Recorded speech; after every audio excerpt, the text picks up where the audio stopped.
గాఢ నిద్రపోయావు, లేచావు, లేచావు. లేచిన తర్వాత తన అనుభవాన్ని ప్రకటిస్తున్నాడు కదా. ప్రకటించేది ఎవరు ప్రకటిస్తున్నారు? ఇక్కడ మనోబుద్ధ్యాది ఇంద్రియములుగా ఉన్నది లేదు, అక్కడ లేదు. సూక్ష్మమైనటువంటి మనస్సుగా కూడా లేదు అని చెప్పాలి వ్యవహారానికి వచ్చి. గాఢ నిద్ర అనుభవాన్ని మరి చెప్తున్నారు కదా, ఎట్లా చెప్తున్నారబ్బా? మీ అనుభవమే కదా, మరి ఇతరులు ఎవరు లేరు అక్కడ, లేరు.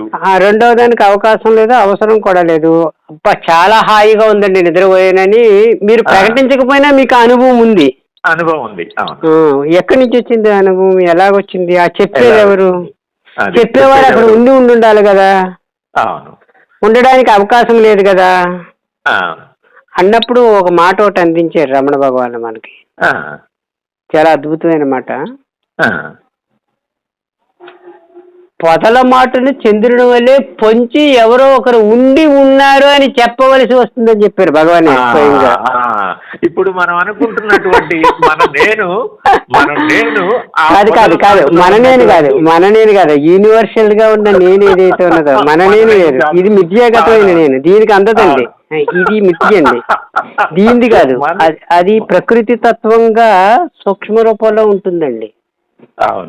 ప్రకృతి తత్వంగా యూనివర్సల్ గా ఉన్న నేను ఒకటి ఉంది కదా, ప్రకృతి తత్వమైన నేను, దానికి ఆధారముగా తెరగా ఉన్నది ఒకటి. ఈ రెండు కలిసి ఉంటాయి అక్కడ. ఒకటేమో సూక్ష్మంగా ఉంది, తను తాను ప్రకటించుకోకుండా అవ్యక్తంగా ఉంది, కానీ మేల్కొన్న తర్వాత తన అనుభవాన్ని ప్రకటించింది తానే, ప్రకృతి తత్వంగా ఉన్న తాను, అట్టయ్యగా ఉన్న నేను కాదు. ఇప్పుడు మనమేమనుకుంటున్నామంటే ఎక్కడ పొరపాటు జరుగుతుందంటే, మేల్కొన్న తర్వాత హాయిగా గాఢంగా ఉంది అనే అనుభవాన్ని పట్టయ్యకి ఆపాదించి చూస్తున్నాము మిథ్యాగతమైన నేనుకి. ఇది టెంపరీ, కేవలము ఒక శరీరాన్ని ఉద్దేశించి శరీరంతో పుట్టి శరీరంతో ఉండి శరీరంతో పోయే నేను పట్టయ్య మాత్రమే నేను అనుకునే నేను.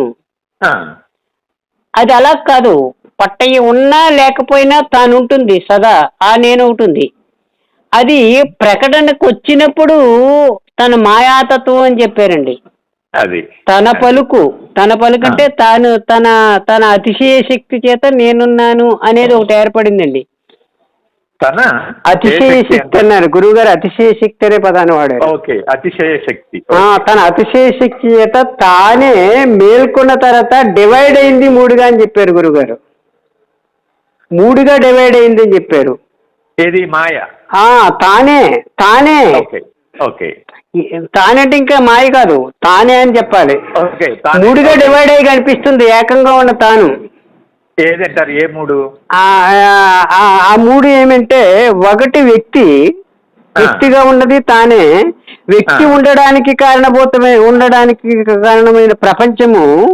మూడు, ఈ ప్రపంచము తాను ఉండడానికి కారణభూతమైన శక్తి. ఈ మూడు కలిపి తన రూపమే మేల్కొన్న తర్వాత ఏర్పడింది. ఈ మూడిటిలో ఏదో ఒక భాగంలో ఉండి వెతికితే దొరకదు అని స్పష్టంగా చెప్పారు.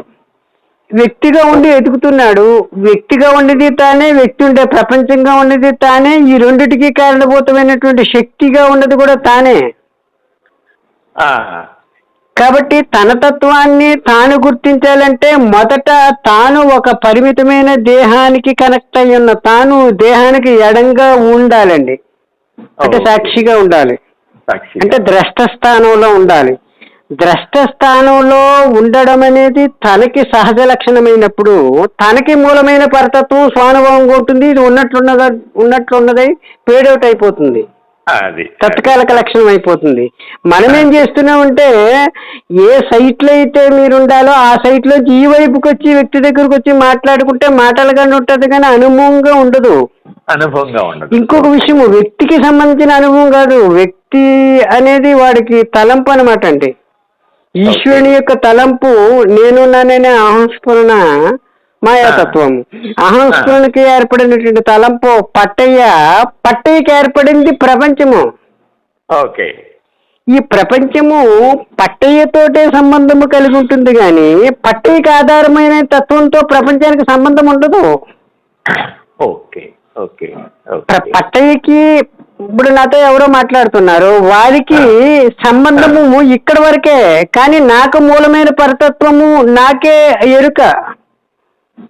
అప్పుడు నేనుగానే ఉండొచ్చు, నా ఉపకరణమైన పట్టయ్యగానే ఉండొచ్చు, కానీ ప్రపంచానికి తెలిసిన పట్టయ్య ప్రపంచంకి పరిమితమై ఉంటుంది, కానీ తన స్వానుభవాన్ని ప్రపంచానికి ఎట్లా తెలుస్తుంది? తెలియదు కదా. Okay okay. కాబట్టి నేనున్నాననే అనుభవము యూనివర్సల్ గా ఉంది. ఆ అనుభవం నుండి ఏర్పడినటువంటి ప్రథమ తలంపు వ్యక్తి అనే అనుభవము. వ్యక్తి అనే అనుభవం ఏర్పడిన తర్వాత కదా ప్రపంచం సంగతులు అన్నీ వస్తున్నాయి మనకి. ప్రపంచం వచ్చింది.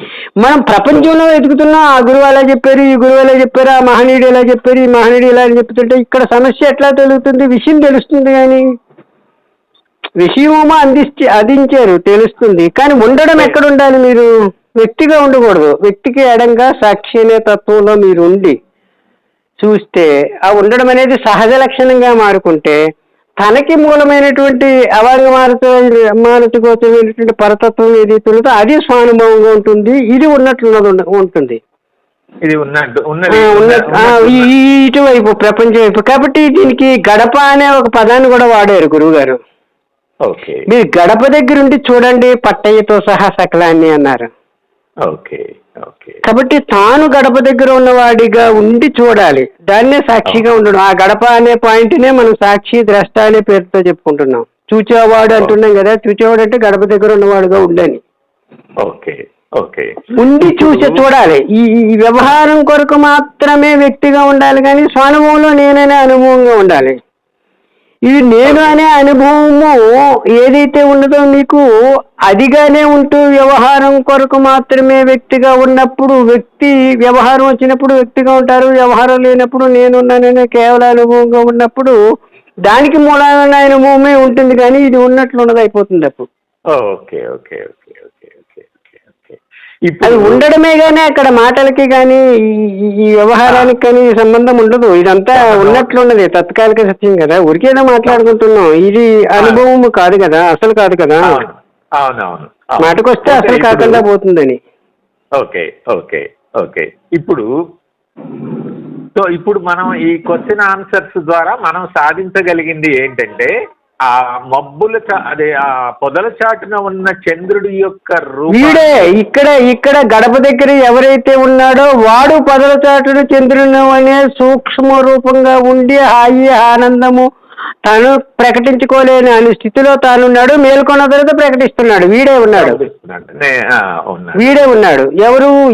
ఎవరు యూనివర్సల్ నేనుగా ఉన్నాడో వాడే ఉన్నాడు అక్కడ కూడా, కానీ అభిన్నంగా ఉంది అక్కడ. అందుగురించి వాడు వేరు వీడు వేరు కాదు. అందుగురించి అక్కడ భిన్నత్వాన్ని చూపించరు. గురువు గారు చూపించరు. భిన్నత్వం లేదు కదా. మీరు మీ మాయా వేరు కాదు కదా. ఆ మాయగా ఏర్పడిన తర్వాత తన ఆనందము తాను ప్రకటించుకోవడం తెలుస్తుంది. తన ఆనందాన్ని తాను చెప్పుకోవడం, అనుభవించడం అనేది జరుగుతుంది. అక్కడ లేదు, ఉంది ఆనందము ఉంది, కానీ తన ఆనందము ఉందనే విషయం కూడా తనకి చెప్పుకోవడానికి వీలు పడినది మేల్కొన్న తర్వాత చెప్పడం అనేది జరుగుతుంది కదా. ఇప్పుడు ఒక రకంగా ఇప్పుడు అంటే ఈ సాధన అంటే గడప దగ్గర అంటే సాధన అంటే నేను అనే అనుభవం దగ్గర ఉండుట, ఒక ఫుల్ స్టాప్ కూడా అవకాశం లేకుండా ఉండుట. చెప్పండి ఇంకొకసారి. నేను అని మీ ఆంతర్యంలో ఏమీ అనుకోకుండా అనకుండా ఉన్న అనుభవం ఒకటి ఉంది స్ఫురణగా. నేను అనే అనుభవము స్ఫురణగా, అహం స్ఫురణ అంటున్నారు కదా. నేను అనే అనుభవం ఒకటి ఉంది కదా, అది ఉంది. దాని గురించి మీరు ఏమీ అనుకోకుండా అనకుండా ఉన్న అనుభవం ఒకటి ఉంది మీ లోపల ఆంతర్యంలో. ఆ అనుభవాన్ని అంటిపెట్టుకుని ఉంటే దానికి మూలమైన అనుభవం ఉంటుంది. ఇది ఉన్నట్లున్నది అయిపోతుంది. అదే సాధన, అంటిపెట్టుకుని ఉండుట. అంటిపెట్టుకుని ఉండడానికి ఎవరు కావాలి? వ్యక్తి అవసరం లేదు. వ్యక్తి మానసికమైన భావములు అవసరం లేదు. ప్రపంచం గొడవలు అవసరం లేదు. ఇదేది లేని అనుభవం కదా అది, నేనున్నాననే అనుభవం. దాన్ని సాధన ఎట్లా చెప్తాను? సాధన చెప్పాలంటే పట్టయి ఉండాలి. పట్టయి అంటే ఈ వైపుకి వచ్చేసిన మనసు అయిపోతుంది, ఇంద్రియ జ్ఞానం అయిపోతుంది. వీడు చేసే వేషాలన్నీ కూడా ఒక రకంగా ఆటలే, పిల్లవాడు ఆడుకునే అంతే కదా. పూర్తిగా తను సాధనగా, తను శాస్త్రాలుగా, తన గురువులుగా, తన దీనిగా ఈ చెప్పుకుంటున్న వైపుకి వచ్చిందంతా కూడా కళలో, అందుకే ఒక మాట చెప్పేశారు, కళలో అని, కళలో జరిగే కార్యములుగా చెప్పారు. ఓకే. కళలో జరిగిన కార్యములుగా ఎందుకు చెప్పారంటే తత్కాలంలో మాత్రమే జరుగుతుంది కాబట్టి. కళ అంటే అసలు ఒట్టదని కాదు, అసలు లేదని కాదు. కళ అని చెప్పినా, ఉన్నట్లుండదని చెప్పినా, అసత్యం అని చెప్పినా, ఎండమావి అని చెప్పినా, తాత్కాలిక సత్యమని ఇత్యాది పదాలతో మాట్లాడుతున్నప్పటికీ దాని అర్థం ఏమంటే తత్కాలంలో మాత్రమే ఉన్నది, తర్వాత ఉండదని. మీరు చూస్తే ఉంటుంది, మీరు చూడకపోతే ఉండదు. మీరు మీ అనుభవము, నేనున్నాననే అనుభవం మీరున్నారు. మీ చూపు ద్వారా ప్రపంచాన్ని చూసి ఎదురుగుంటా ఏముంది అనేది గుర్తించగలుగుతున్నారు, లేక ఏ శబ్దం ఉంటే దాన్ని వినగలుగుతున్నారు. మీరు వెనకాల ఏమన్నా ఉందామో మీకు తెలుస్తుందా? లేదు. ఎందుకు తెలియడం లేదు? ఎందుకు తెలియడం లేదంటే ఒక సూత్రం చెప్పారు గురుగారు. ఇంద్రియ జ్ఞానం ఎంతైతే ఉండదో అంతే ప్రపంచం ఉందని చెప్పి సూత్రం అనమాట. అదే అది ఒకటి నాకు భగవాన్ కూడా అదే చెప్పారు. భగవాన్ అదే చెప్పారు. ఓకే. ఇంద్రియ జ్ఞానమే ప్రపంచము. ప్రపంచం అంటే మనస్సు, అంటే ఇంద్రియగతమైన జ్ఞానము. ఇంద్రియముల మూలముగా మనస్సే ప్రపంచం అనుభవిస్తుంది కాబట్టి మనస్సు అంటే ప్రపంచమే అన్నారు స్పష్టంగా. ఓకే. ఓకే. మనస్సుని ఎరిగే తాను ఉన్నది అనే అనుభవం తనకు ఉన్నది. ఆ నేను అనే అనుభవంగా అక్కడ ఆగిపోతే అది యూనివర్సల్ నేను అనమాట. అది కూడా మనస్సే, కానీ ఆ మనస్సు వ్యక్తిగతమైన మనస్సు కాదు. ఇది కూడా మనస్సే, మరలా అది యూనివర్సల్ మనస్సు. అంటే దాన్నే మాయాతత్వం అన్నారు. దాన్నే మనం అమ్మవారిగా అనే పేరుతో ఆరాధిస్తున్నాము. అది ఉంటేనే సృష్టి ఉంటుంది. ఈ మనసు ఏ మనసు? ఇది మామూలుగా యూనివర్సల్ నేను అనే అనుభవం ఉంటుంది. అది కూడా మనస్సే, కానీ ఈశ్వరుని యొక్క మనస్సు. అది వ్యక్తికి సంబంధించింది కాదు. ఈశ్వరుని మనసు అభిన్నము, కలిసి ఉంటాయి. ఈశ్వరుడి మనసు అంటే మీ మనసు మీ పరిచూపు మేర సృష్టి ఎట్లా కనిపిస్తుంది, ఈశ్వరుని మనసులో మొత్తం యావరేజ్ మొత్తం ఉంటుంది. మొత్తం అంతా తనదే కదండి, తనచే చూడబడినంత తనదే తానే కాబట్టి అండి ఆ ఈశ్వరుని మనసుగా ఉన్నది ఆ అనుభవము. ఆ సైట్ లో ఉండాలి. అది మీకు స్వానుభవంగా ఉంది, నేనున్నానని అహంస్ఫురణగా ఉంది ఇక్కడ మనకి.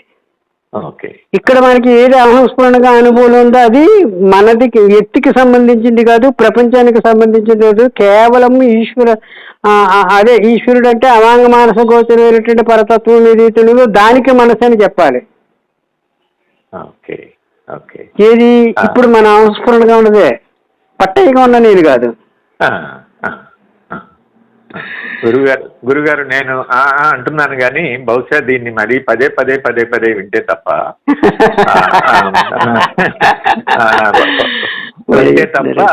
చెప్పండి, పర్వాలేదు. మీకేమన్నా డౌట్ ఉంటే అడగచ్చు. అంటే ఇప్పుడు అడగచ్చు, తప్పేమిటి, ఏముంది, మన ఊరికే మాట్లాడుకుంటున్నాము. లేదు, బాగుంది. దాదాపు మీరు రహస్యాన్ని విప్పారు. మన ఈ సంభాషణలో రహస్యాన్ని విప్పారు, కానీ అర్థమైందని చెప్పలేను. కానీ మళ్ళా పదే అర్థమైందని చెప్తే మీరు మళ్ళీ ఈ వైపుకి వచ్చేసినట్లు లెక్క. చెప్పకపోతేనే కరెక్ట్. చెప్పకూడదు, వినూరుకోవాలన్నారు అందు గురించే. అర్థం చేసుకుని ఉండిపో, అంతే, అర్థం చేసుకుని ఉండిపోవట. అంటే చెప్పుడు కాదు, చెప్తే మళ్ళీ ఈడు వచ్చేస్తాడు కదా. ఒక రకంగా మన సంభాషణ కోసం చెప్పుకోవాలి అనుకుంటే, గాఢ నిద్రని అనుభవించిన తర్వాత లేచిన తర్వాత ఆ గాఢ నిద్ర యొక్క సుఖాన్ని, లేకపోతే ఆ హాయి యొక్క ట్రేస్ ని చెప్పగలుగుతున్నాము అంటే ఏ ఎంటిటీ ఉండడం వల్ల మనం చెప్పగలుగుతున్నామో అదే నేను అని అనుకోవచ్చా గురువుగారు? అదే మీరు అనుకోవచ్చు కదా, అదే డైరెక్ట్ గురువు గారు చెప్పిన మాట కూడా చెప్పుకుందాం. నాతో స్వయంగా చెప్పిన మాట. మీరు గాఢ నిద్రలో ఎలా ఉన్నారు అని అడిగారు. హాయిగా ఉన్నాను అని చెప్పాం. గాఢ నిద్రలో హాయిగా ఉంటున్నాం కదా అంటున్నారు కదా మీరు. హాయి ఇప్పుడు పట్టయిగా ఉన్నది అన్నారు వెంటనే. గాఢ నిద్రలో హాయిగా ఉందని మీరు దేన్నైతే చెబుతున్నారో హాయి ఇప్పుడు పట్టయిగా ఉన్నది. పట్టయిగా ఉంటే హాయి కావాలంటే ఎట్లా వస్తుంది? రాదు కదా. అదే కదా పట్టయిగా ఉన్నది, పట్టయి ప్రపంచంగా ఉన్నది. పట్టయికి ఎడంగా వదిలేయండి, అప్పుడు హాయే కదా ఉంటుంది అన్నారు. చూడండి సూత్రం. ఓకే. పట్టిని వదిలేయాలంటే ఏమి? హాయి అనే అనుభవంగా ఉండుట. అంటే ఎవరికి హాయా అంటే నాకు అని జవాబు వస్తుంది. మరి నేను ఎవరినైనా ప్రశ్నించుకున్నప్పుడు ఈ నేను పడిపోతుంది. వ్యక్తిగతమైన నేను పడిపోతే, వ్యక్తిగతమైన నేను పడిపోయిన తర్వాత ఉన్న నేనుకే యూనివర్సల్ నేనని వేరు. ఓకే. అది నేను పడిపోయిన తర్వాత యూనివర్సల్ నేను ఉంటుంది. దాన్నే భగవాన్ అదే దైవమని ఈశ్వరుడని ఇది కాదని, అది వ్యక్తిగతమైన నేను పడిపోయిన తర్వాత కూడా నేననే అనుభవం ఉంటుంది, కానీ అది ఇది కాదని స్పష్టంగా చెప్పారు భగవాన్ కూడా. మళ్ళీ మనం కన్ఫ్యూజ్ ఏమన్నా అవుతామని చెప్పేసి స్పష్టంగా చెప్పారు. అప్పుడు కూడా నేను ఉంటుంది. అది మళ్ళీ ఈ శరీరంతో అది ఆ శరీరము మాత్రమే నేను అని అనదు. అది కూడా శరీరాన్ని చూస్తుంది, శరీర వ్యవహారాలన్నింటినీ కనుగొంటుంది, చూస్తుంది మధ్య జట్లో. కానీ ఇది మాత్రమే నేను అన్నది. అది దానికి అనుభవం ఉండదు. ఇది కూడా నేనే ఉంటుంది. ఏంటి అంటే అంతా తానే కదా, అంతా తానే కదా. తనచే చూడబడేదంతా తనచే తానే కాబట్టి ఇది కూడా తానే. ఇది కూడా తానే అనే అనుభవంగా మీరు ఉండగలిగితే మీరు సాక్షిగా ఉన్నవారు లెక్క వస్తారు. ఇది మాత్రమే నేననే అనుభవం మీకుంటే సాక్షి నుంచి విడివడి దేహమాత్రంగా ఉన్నవారుగా ఉన్నట్టు లెక్కకు వస్తుంది. తన అనుభవమే ప్రమాణం. వేరే వారు లెక్కలు మనకి ఎలాగ ఉపయోగపడతాయి? ఇప్పుడు నా లెక్క మీకు ఎలాగ ఉపయోగపడుతుంది సార్? మీ అనుభవమే కదా మీకు లెక్క. అట్లా నా అనుభవమే కదా నాకు లెక్క. ఎవరన్నీ చెప్పినా మీ అనుభవాన్ని బట్టి కదా లెక్క చెప్తారు. ఇప్పుడు అసలు ఇంకొక కాన్వర్జేషన్ మీతో, ఎందుకు మనము ఈ నేనుని సాధన లేకపోతే ఒక శాస్త్రం ద్వారా తెలుసుకోలేము అన్నది, అంటే ఎందుకు తెలుసుకోలేము అన్నది కూడా ఒకసారి మీతో నేను మాట్లాడదాం అనుకుంటున్నాను. అంటే నువ్వేదో ఒక ధ్యానం ద్వారానో, ఒక శాస్త్రం చదవడం ద్వారానో, లేకపోతే ఒక ప్రత్యేకమైన ఒక సాధన ద్వారానో, ఒక మార్గం ద్వారానో ఎందుకు తెలుసుకోలేము అన్నది కూడా మీకు ఖాళీ ఉన్నప్పుడు ఒక కాన్వర్జేషన్. ఇప్పుడు ఖాళీ ఉందో లేదో నాకు తెలియదు. అంటే ఇప్పుడు వరకు మన సంభాషణలో మీరు దాదాపు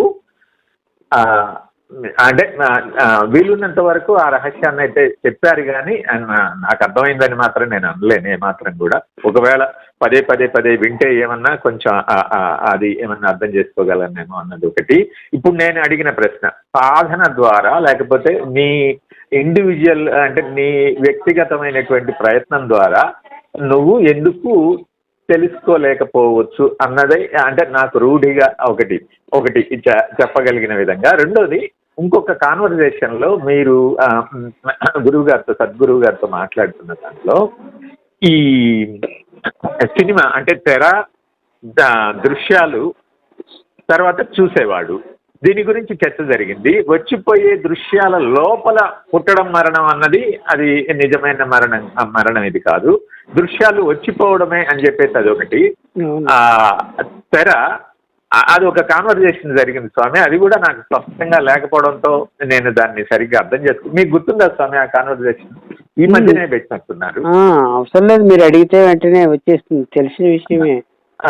అది కొంచెం ఇప్పుడు ఎందుకంటే నేను ఒకసారి రమణ మహర్షి గారు చెప్పినది చదువుతూ ఆయన ఏమంటాడంటే, అహమిక అనే సన్నని సందులో నుంచి ఆ రీల్ నడిచినటువంటి ఆ కిరణాలు వచ్చి తెర మీద పడడం వల్లనే నువ్వు ఈ ప్రపంచం అనే ఈ సినిమాను చూడగలుగుతున్నావు.